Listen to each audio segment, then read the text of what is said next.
രാമായ രാമചന്ദ്രായ രാമഭദ്രായ വേദസേ രഘുനാഥായ നാഥായ സീതായ പതയേ നമ. എത്രയെത്ര രഘുനാഥകീർത്തനം തത്ര തത്ര കൃതമസ്തകാഞ്ജലിം ബാഷ്പവാരി പരിപൂർണലോചനം മരുതിം നമത രാക്ഷസന്തകം. എല്ലാവർക്കും നമസ്കാരം. വാത്മീകി രാമായണത്തിലെ കിഷ്കിന്ധാകാന്ഡത്തിലെ 47-ാം സർഗം ആണ് ഇന്ന് ചർച്ച ചെയ്യാൻ ഉദ്ദേശിക്കുന്നത്. ഇങ്ങനെ സീതയെ അന്വേഷിക്കാനായി 4 ദിക്കുകളിലേക്കും നിയുക്തരായ കവികളെല്ലാവരും ഓരോരോ ഭാഗത്തേക്ക് പോയി.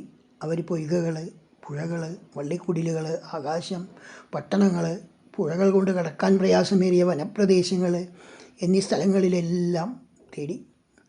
സുഗ്രീവൻ പറഞ്ഞ എല്ലാ സ്ഥലങ്ങളിലും കൽമലകളായാലും ദേശങ്ങളായാലും കുന്നുകളായാലും കാടുകളായാലും ഒക്കെ അവർ തിരഞ്ഞു. പകലൊക്കെ എവിടെയെങ്കിലുമൊക്കെ തിരയും, അത് കഴിഞ്ഞ് രാത്രി എവിടെയെങ്കിലും എടുത്ത് അവർ ഒന്നിച്ചുകൂടി താമസിക്കും. എല്ലാ കാലങ്ങളിലും കായ്കളുള്ള മരങ്ങൾ കണ്ടെത്തി അവിടെയാണ് അവർ എല്ലായ്പ്പോഴും താമസിച്ചിരുന്നത്, ഭക്ഷണം കിട്ടാൻ വേണ്ടി.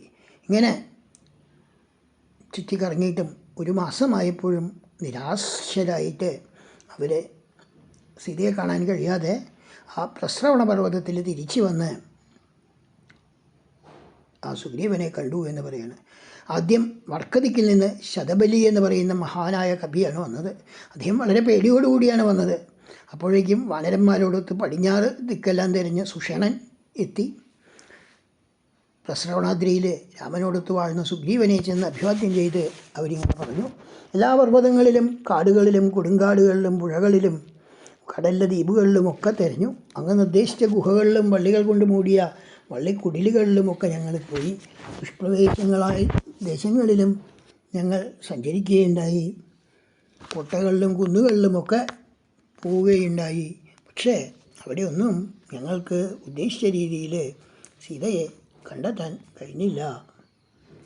എന്തായാലും ഞങ്ങൾ പ്രതീക്ഷിക്കുന്നത് ആ തെക്കുദിക്കിലേക്ക് പോയിട്ടുള്ള ഹനുമാൻ സീതയെ കണ്ടെത്തി തിരിച്ചു വരും എന്നാണ് എന്ന് അവർ സുഗ്രീവനോട് അറിയിച്ചു എന്ന് പറഞ്ഞുകൊണ്ടാണ് വളരെ ചെറിയ ഈ സർഗം സമർപ്പിക്കുന്നത്. എല്ലാവർക്കും നമസ്കാരം.